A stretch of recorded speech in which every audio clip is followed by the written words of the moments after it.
a joy that you have found us for this podcast. How exciting it is to think that this spiritual message is going out to people around this planet. Whether your life is working at a peak level or whether it can use some enhancement, have I got the message for you today. So get a piece of paper, get ready to take notes, call a friend, have them watch this podcast also. Then you too can have something to talk about and take it to a deeper level. So enjoy. Here we go.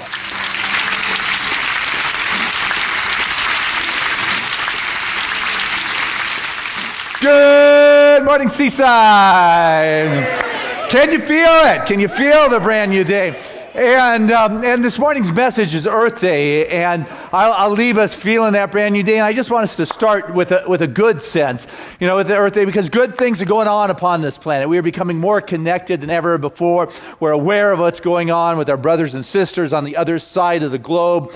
Nasty behaviors can no longer be kept in the shadows. They're brought forth. We've got wonderful green initiatives that are out there. Our building codes are supporting green. Our Surfrider Foundation stop the building of the roads in Santa Onofre. There is so much good going on. And there's a Native American saying that says, treat the earth well. Your parents didn't give it to you. You have borrowed it from your children. You didn't inherit the earth from your ancestors. It has been loaned to you from your children. It's like, wow, I think about that. It's like, whoo. When I start thinking about Trevor looking up at me or down at me when I'm old and he's big and says, Dad, why didn't you do anything? Now, there's good things going on our planet. I just listed a few, but there's also, things that are going on. They are expanding exponentially, where our resources are not expanding that kind of way. Our consumption is going, and the natural resources like our water, like our forest, like our fisheries are all being depleted. And China, who's coming into their own, who is on track to, be a Western kind of mentality in terms of its consumption, a fossil fuel-based, car-centered society where it throws away its waste. They say by the year 2030, when they reach about 1,400,000,000 people, which is about 1 billion more people in the U.S., they will be consuming twice as many paper goods that we are even producing today. If their automobile appetite moves like America, and it's on a track in which it should, which is about 3 cars for every 4 drivers, they will have more cars in China at that point than we have on the planet. And if this doesn't work for China, it's certainly not going to work for India, who may have more people than China has. And so what is important is for us to become aware of some of the things that are going on this planet and what it is we can do. And so anybody I talk to, they say, hey, count me in. I'm all for supporting, this planet. I'm all for environmentally correctness. Sign me up. Where's the initiative? Count me in. When's the meeting? And I'll say, well, I'll tell you when the meeting is. But wait. I just got, one little stipulation here. This meeting, it just can't happen during American Idol. Matter of fact, I prefer it to happen after dinner and before my favorite program. And, and if that time slot doesn't work, then maybe I can squeeze it in when my kids are at soccer practice between 2 and 4 on Saturday. And, let's meet in a little bit more comfortable place, a nice, where we can have, wine and cheese and talk about this stuff that's going on. And we are about the only society that has ever wanted to have a revolution and change the planet in a convenient kind of way. Just as long as it fits into my schedule, you can pencil me in. Now, which is why I came up with this word for today, temperance, where Lori may not have been clear as to what it is. I'm very clear what it is. And, it's a moderation. What I have come to realize within our society, for us to get radical in our approach, which may be what is necessary, but it's not really practical for us. If you want to go chain yourself to an old growth tree, then by all means, go chain yourself to an old growth tree, and we'll pray for you and we'll cheer you on. But what I've noticed is that isn't really the behavior for most of us. It is more of a temperate kind of approach, one that is more in moderation, one that we really can work into our lifestyle. It is about finding a harmony between desire and need. It is a balance. It is a cooperation. It is an understanding. It is a communication. It is a cooperation on how we can work it into our life and into our world, that it begins to unfold in ways that are real. But we've got to know. We've got to be aware of what is going on this beautiful planet of ours. And something Judge Thomas Troward said, and he was a wonderful influence on Ernest Holmes, and he was also a great artist. He loved to paint. He said that you can't see the picture when you're inside the frame. So when we're inside our actions in our world, we can't necessarily step back and get a larger view. And so what is happening is that we are passing thresholds that we don't even know are there. We're crossing deadlines that we don't see. And nature is the timekeeper of a clock we don't even know exists. Our forests are shrinking and our deserts are expanding. Our freshwater tables are falling, if not disappearing, and our fisheries are collapsing in the ocean. Species are disappearing, and temperatures are escalating. And we can pretend this stuff isn't going on, but it is on our planet. And so there are things that we can do at home that can make a difference. There are things that we can do. You know, there's this kid. I don't know if you've read recently about Alec Koorz, Koorz. He's a 12-year-old. About 3-4 years ago, he heard Al Gore speak about his inconvenient truth. And so this little 12-year-old went up to Al, wrote him and said, "Hey, I want to speak for you." And he said, "Well, come back later, kid." Yeah, you know, maybe not quite like that, but 12-year-old, that's pretty precocious. But that didn't stop him. So what Alex started to do is he started speaking. He started campaigning. He started the ball rolling. And if you read in the kids' National Geographic, they have a big article about Alec because all of a sudden he started making an impression. And Al Gore comes and said, "Hey, you know what, kid, maybe I was wrong. You can come speak." This kid recently has spoken to over 20,000 people in 100 different places.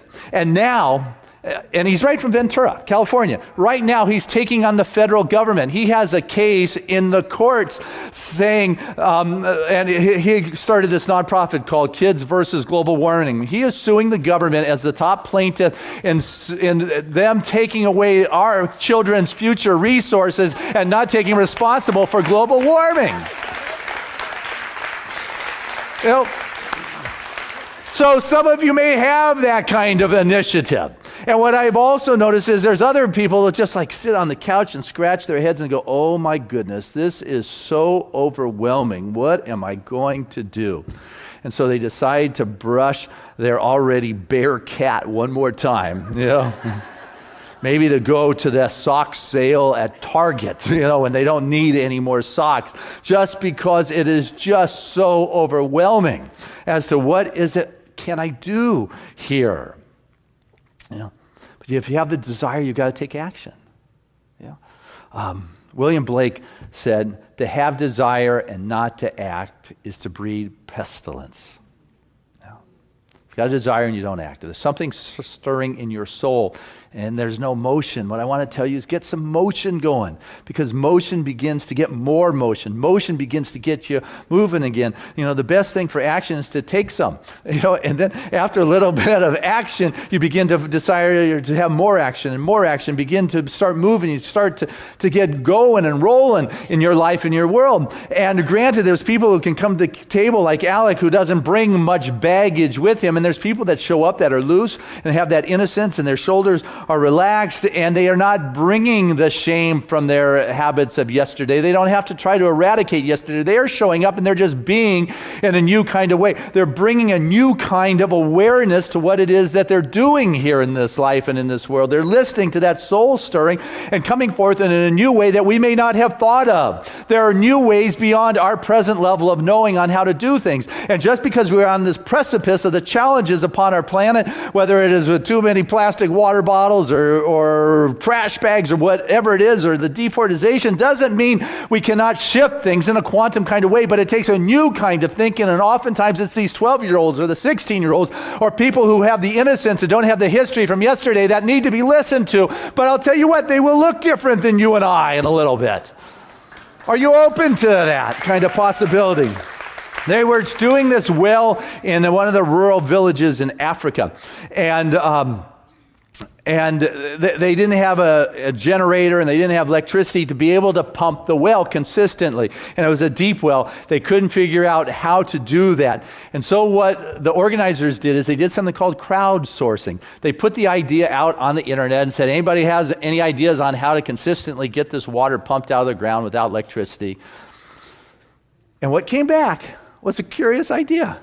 Somebody came up with the idea, what you do is you put a kid's merry-go-round there right above the well where the kids push it around in circles, and they just play games, and they run it around and around, and they pump the water. It's like brilliant. There are ideas that are out there that are available to us that will take us to the new level. Just because what we have done has taken us to this point doesn't mean it's the end of the planet. Could be the end of the way we are doing things, but you know what? There's new ways, and when the new ideas hit, they pop in a quantum way, like when computers showed up. Who ever thought that the utilization of computers would have spread exponentially like it did, just zoom, faster than amping up for wartime speed? Or cell phones. You know, the beauty of cell phones, it jumped all the high corporate wiring from one town to another. It went into rural areas where people in rural areas are able to use cell phones because of their ability to tap in to something that was not dependent on the old way of doing things. What I want us to get on this brand new day, that there's brand new ways of doing things, and they may come from people or individuals that look different. But are you able to hear? There was this kid by the name of Bill, went to college, and he dressed very dishevelly. I mean, his white t-shirt was always tattered. You know, his jeans were messy, holes, wore sandals, hair was wild and crazy and a mess. But he was a brilliant student, straight A student. It was just different in his appearance. And one day on the campus, he went to one of the campus ministries and found spirituality. And they said, what you really need to do is find yourself a church. And so what Bill did is he spotted the church across the street from the campus. And it was a small, very conservative, older congregation kind of church. And so you could guess their shock when one day, Bill's first day, showed up the back door late. And he stepped into a small sanctuary of everybody dressed in coats and ties, and he had his regular school attire on. You know, the tattered t-shirt and jeans and messy hair.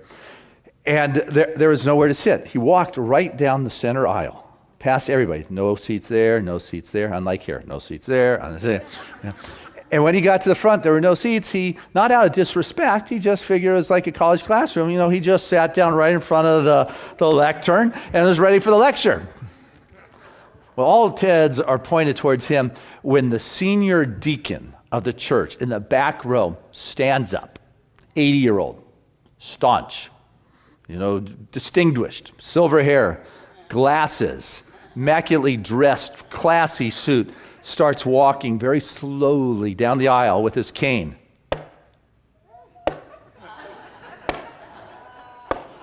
All heads look, and they can't blame him because he comes from a different generation. They were sure what he was about to do was ask this young kid to find a seat or come back another time. And as he got to the front, he set his cane on the ground, and very slowly, to the best of his ability, he sat down right next to him.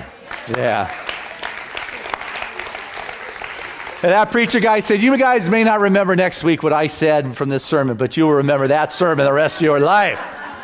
But see, that is essential that we are willing to reach out, to be open to the newness, to the new ideas, no matter how it's packaged, to be unjudgmental, to be inclusive, to be willing, to be open to how Spirit is showing up in our life, and to establish relationship. Because I'll tell you what, on this journey through life, not everybody's going to understand where you're coming from. And so your companionship and your partnership with people are so imperative.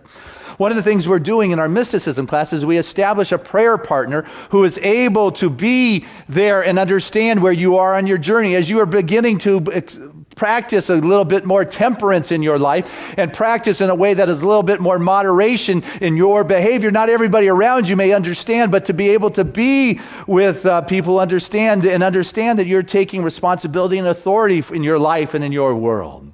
I love what George Carlin, he said, I have as much authority as the Pope. I just don't have as many people who believe it.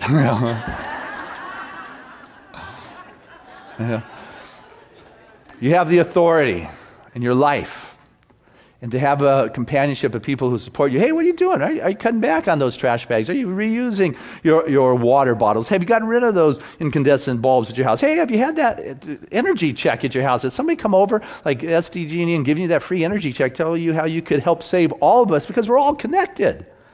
I mean, down in the rainforest in the Amazon, they have 900 different wasps. If you ask me, that's a waste, but God was up to something there. And what is amazing about that, each one of those wasps pollinate a different fig.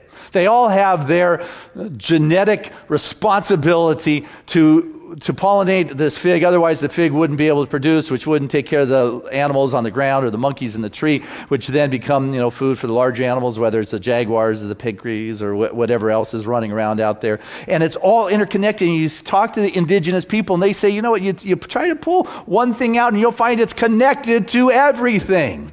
You are connected to everything, and your action is making that footprint upon this world in which we walk. Are you trying to temper it a little bit so it's not as deep and not as profound and not long-lasting, where you're ripping off the kids so they got to take our government to the court so somebody can hear? The choice is yours. But what's happening now in our world is we're in the celestial speeded up time. Things have just speeded up to a pace where it's coming at us quicker. It's happening, boom, boom, boom, boom. All of a sudden, we're exponentially, the dramas and the traumas upon the planet are just big, and they're happening, and the holes and the ozone and peak oil and all that kind of stuff is catching our attention. And what is it we're doing? We're going to lose the glaciers in the Himalayas that feed the rivers, the Yellow River, the Yangtze River, the Indus, or are we going to be able to reverse things? Well, the speed up time means that things can be reversed also swifter than what they once were. But what happens is people begin to hear things, and they allow their perception to create more fear as opposed to more faith.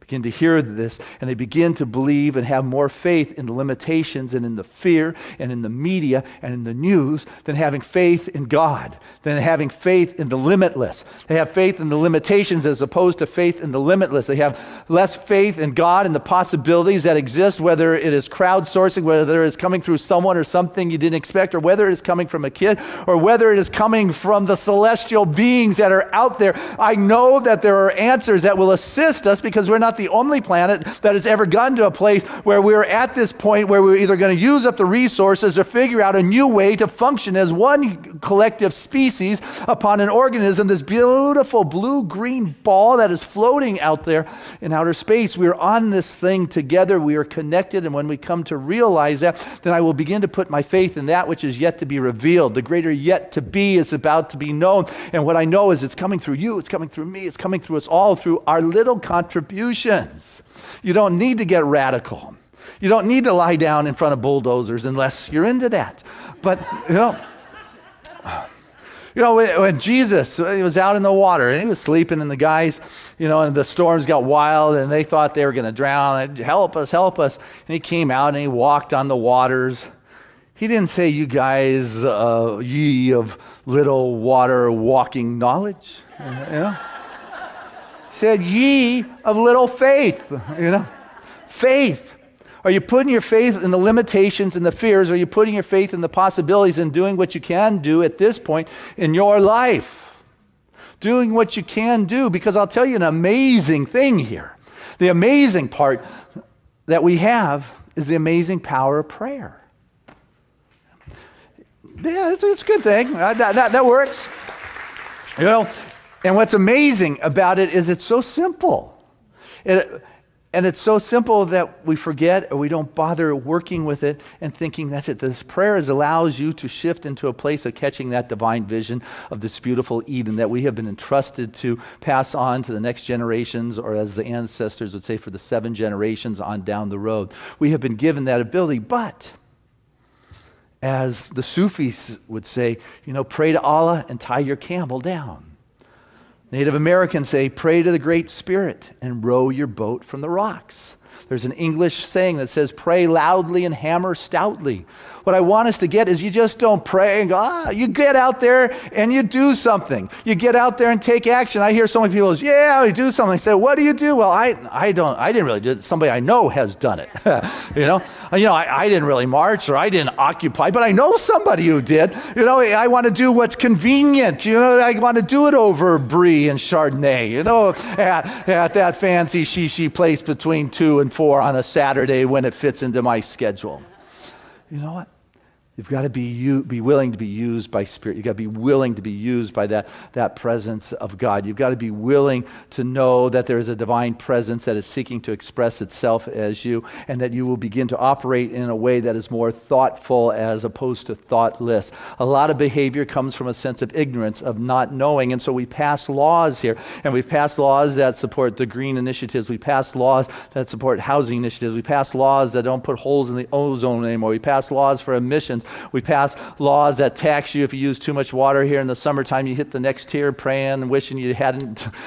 We pass all these laws for our loveless acts. Well, my prayer is that we no longer need to pass laws for these loveless acts, but rather that we no longer act lovelessly in our life. That there is an expanded awareness that is going on. And so I want us to be aware that there is good that is going on. We're living at an exciting time. You've heard me throw out things that we can do, from changing our light bulbs. We banned the bulb, I guess was the cliche. But, all of a sudden we joined Canada and Australia that says no more longer incandescent light bulbs. You get to use a better light bulb that saves energy upon our planet. We now have wind turbines that can pump through the wind as much energy as they can pump out of an oil well now. We now have automobiles, some of which that can get as near as 50 miles a gallon. We have alternative fuel, biofuel that they're making out of algae now. We have places in China that have jumped that grid of having to need wire to get electricity to those rural towns, but they're now making hot water through solar panels on their roof. 100 million different solar panels on roofs right now in China to heat up their water, and they're going that way, which will save untold amount of coal pollution into the sky. China is the first country that has been the first to produce and farm more fish through their aquaculture than they have caught from the oceanic places. New Zealand, not only do they have wind energy, but they have geothermal energy. They are now 90% renewable energy. In that last 10%, they have planted 250,000 hectares of forest to absorb the last 10% of their carbon footprint upon this planet. There are things that are going on that are good right now. There are models that are emerging. Things are popping, and I share this because it is a brand new day. It is a wonderful day. Good is going on, and there's things that you can do in your home. Marv, you got some of those? You want to roll these? He'll have these up. I don't know if you can read those, but there's like 20 different areas that you can do within your home. There's resources on that. The Association of Global New Thought, you just go to their website. You can press resources. You can come up with that. You got one you can roll there. That one looks good. Something else. The which one? Yeah, I didn't put up the logo, but the Association of Global New Thought has a logo where you just press different spots and it tells you things that you can do within your home. I want us to get that it is a brand new day, that there are good things that are popping up. And it doesn't mean there isn't anything we need to do. We need to move at wartime speed, not that that's the right word, but we need to move in the celestial speed up. We need to move at that quantum level, and we don't need to go do radical things upon this planet, but rather what we do need to do is take care of our life, find out what we can do within our home, find out what we can do to be more carbon neutral within our life and to cooperate with being in harmony in this world. And we do it through temperance, we do it through moderation, we do it through cooperation, we do it through understanding, we do it through balance, we do it through love. And I want you to know your world will be so much greater, and so will mine. Thank you.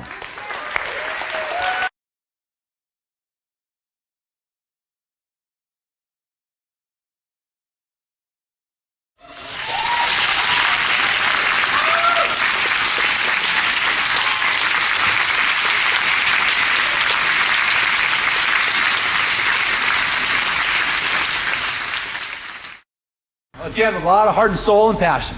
Divine love through me blesses and multiplies all that I am, all that I give, and all that I receive. I am prosperous now. Hey, I trust you enjoyed that podcast. It was very exciting to be able to create that and to know that there are people like you all around the world that are observing and integrating these spiritual principles into their life. And so if you enjoyed it, what I'd like to do is encourage you to tell a friend or bring several friends together and watch another one of these podcasts. And then afterwards, take some time to talk about the spiritual principles, to talk about the stories and what significance they have and relevance they have in your life. What then happens is it moves to a deeper and deeper level in your world. It becomes real and assists you to create the freedom in your life that your heart and soul so desire. So if you like this, I encourage you to watch it again, but also tune into our website here at seasidecenter.org. There, you can get some of my written material and take a look at it. You can read some of my spiritual prayers. You can even go to our online bookstore and order some of the books. And if you're so moved, what I greatly would appreciate is your financial support, which you could do online at seasidecenter.org. It is support like yours that assists us to be able to continue to do these kinds of gifts for humanity and send it out to the world. Because you know what? We are making a difference with this spiritual message. And because of support like yours, people are being touched in the farthest reaches of this planet, as well as our backyard, more than we could ever begin to realize. So I thank you from the fullness of my heart for making a difference.